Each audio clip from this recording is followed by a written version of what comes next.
kanina lang din po kasi kami nag-script reading. And I think parang hindi naman ako yata namin mag-work super good. Kasi yung napagsamahan din namin ni Dea simula ng bata kami. Malalim na rin po. So I think may madali na rin siya makasama. Yes, totoo po yan. So workshops, kami po yung magkakasama. And then, before talaga ng mga kids pa kami, talaga nagbabanding kami.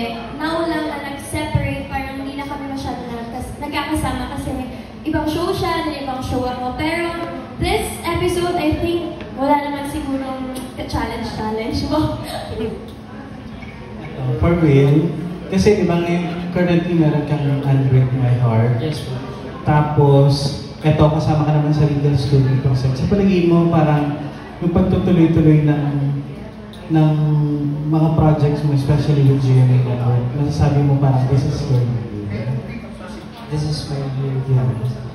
Yes, I can say that this is my year kasi sa loob po ng almost 10 years ko sa showbiz, parang dinream ko po ito simula nung nag-start po ako. And ngayon, unti-unti, hindi ko pa po masasabi na sobra. I mean, nakamit ko na yung gusto ko talaga. Pero unti-unti, marami na rin ako na-achieve. And thank you to GMA and also to Regal. And paano mo pinipig itong mga lessons na ito na dumadating sa iyo? Tinatake ko po siya syempre as ano pa rin po parang step pa rin po siya for me. Blessing din po. Yeah, blessing. I mean, inspiration ko din po siya para to do better pa sa mga ibang projects na gano'n.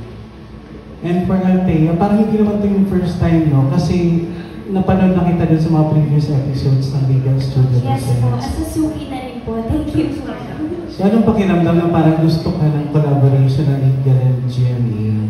Super happy po and thankful din po, syempre, for the trust. And ayun nga po na nakakatuwa dahil iba't ibang character bawat episode po talaga. So nalalaro mo, hindi ka lang kontrabida, bida na lagi umiiyak. Dito naman sa Riga, laging ako po yung nakukuha ko pong story, laging light, very fun, malayo po sa drama. So